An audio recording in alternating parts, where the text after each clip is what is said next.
আসসালামু আলাইকুম বন্ধুরা, আজকে আমি আপনাদের সামনে এই স্লিংশটটা নিয়ে আমি ভিডিও নিয়ে হাজির হয়েছি। কেননা আমার এক ভাই আমাকে কমেন্ট করলো যে ভাই এটা দিয়ে কীভাবে এটার অ্যাঙ্কার পয়েন্ট এবং এমিং পয়েন্টটা কোথায় হবে, কীভাবে হবে, তা কিছু এটার ব্যাপারে কিছু টিপস দেওয়ার জন্য।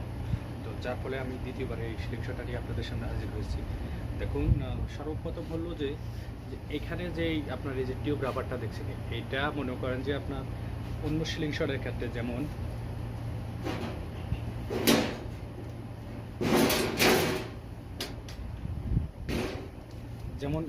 এই স্লিংশটের ক্ষেত্রে এই জায়গাটা কিন্তু চোড়া, আপনি এখানে এমিং পয়েন্টটা চেস করতে পারেন। অ্যাঙ্কার পয়েন্টটা এক জায়গায় রেখে নির্দিষ্ট একটা ইয়েতে ধরে এমিং পয়েন্টটা চেস করে আপনি ইয়ে করতে পারেন। কিন্তু আর আপনার এই স্লিংশটের ক্ষেত্রে এটা হচ্ছে যে সম্পূর্ণ ব্যতিক্রম।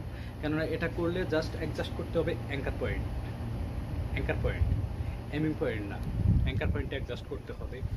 তো অ্যাঙ্কার পয়েন্টের এমিং পয়েন্ট, কেননা এটা চিকন একটা রাবার, এটা একবারে রাবারের কর্নারের উপরের সাইডটা আপনারা নজর রাখবেন লক্ষ্যবস্তু বরাবর, এবং এই অ্যাঙ্কার পয়েন্টটা ঠিক এইভাবে এইখানে রাখবেন। আমি আপনাদেরকে নির্দিষ্টভাবে বলতেছি না, ঠিক এখানে আসবে। আপনার বেলায় হয়তো বা আগ পিছ হতে পারে, আমার বেলায় এখানে আসে, ঠিক আছে?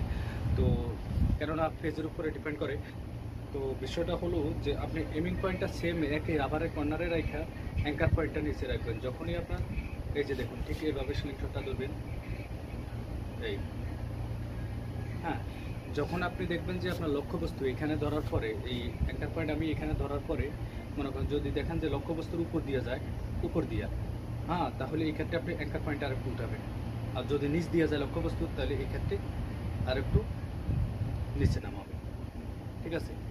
আর আরেকটা বিষয় হলো যে আপনার স্লিংশট এই যে ঠিক এইভাবে ধরবেন, তাহলে আপনার মনে করেন যে ঠিক এইভাবে এই গালের এই অঙ্গের সাথে এইভাবে লাগাবেন, তাহলে আপনার এই ক্ষেত্রে কী হবে, ডানে বামে যাওয়ার সম্ভাবনা থাকবে না, ঠিক আছে? যদি আপনার স্লিংশটটা ঠিক এই পজিশনে বরাবর করে যদি ধরেন, আবার এইভাবে ধরেন, তাহলে বাম দিকে চলে যাবে, ঠিক আছে? তো দেখুন, আমি আপনাদেরকে দুইটা শ্যুট করে দেখাচ্ছি যে দেখুন কী হয় রেজাল্টটা।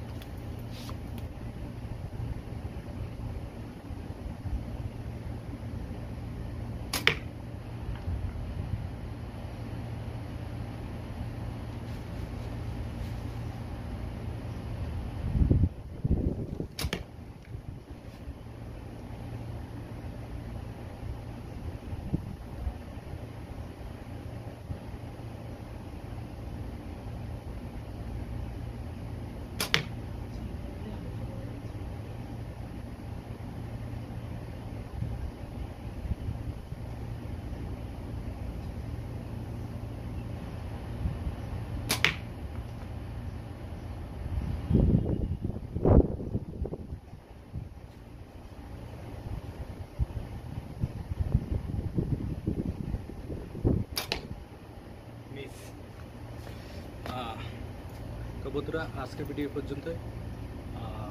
ভিডিও শেষ করার আগে আমি আরেকবার দিচ্ছি, আপনাদেরকে দেখাচ্ছি যে ঠিক এইভাবে দেখুন, এটার যেহেতু চিকন রাবার, টিউব রাবার, এটার ক্ষেত্রে আপনি এখানে অ্যাঙ্কার পয়েন্ট অ্যাডজাস্ট করতে পারবেন না, মানে এখানে এমিং পয়েন্ট অ্যাডজাস্ট করতে পারবেন না। এমিং পয়েন্ট রাবারের কর্নারটায় রাখবেন, রাবারের এই কর্নারটায় রাখবেন।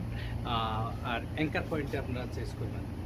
যখন দেখবেন যে লক্ষ্যবস্তুর উপর দিয়ে যায়, তখন এক্ষেত্রে আরেকটু উপরে দিয়ে দিবেন, এই উপরে দিয়ে দিবেন। আর যখন দেখবেন যে লক্ষ্যবস্তু নিচে দেওয়া যায়, তখন আরেকটু নিচে দিবেন, ঠিক আছে? হ্যাঁ, এই মূল এটা হচ্ছে যে এখানে। তো আজকের ভিডিও পর্যন্ত, পরবর্তী ভিডিও দেখার আমন্ত্রণ রইল। ওকে, আল্লাহ হাফেজ।